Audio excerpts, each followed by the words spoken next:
मने तो फिर आई गए हो यहाँ, हाँ फिर आई गए यहाँ। जाए के इज्जत से हमार जितना बैग वैग घरे बाय कुल्ला हमरे नैहरे छोड़ दियो जानो।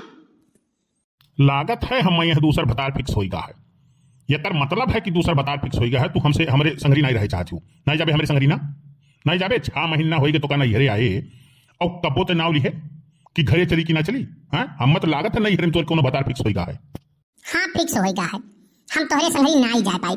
जाओ हम ना ही जाब तो ना ही जाब। तब तू काहे हमार जिंदगी बर्बाद करूँ, काहे जिंदगी बर्बाद करूँ हमार, तू बताओ।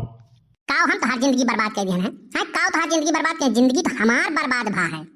अरे अच्छा खासा हमार हिंदुस्तान से बाहर ब्याह होत रहा, जापान रूस रसिया कुल जगह ही से रिश्ता आवत रहा। हम तुअरे चक्कर में हम रिश्ता अपन ठुकरा दिया है। नहीं तू से बढ़िया हम लेके आए हो तो तू हमार जिंदगी तो तय हमार खराब कर दिए।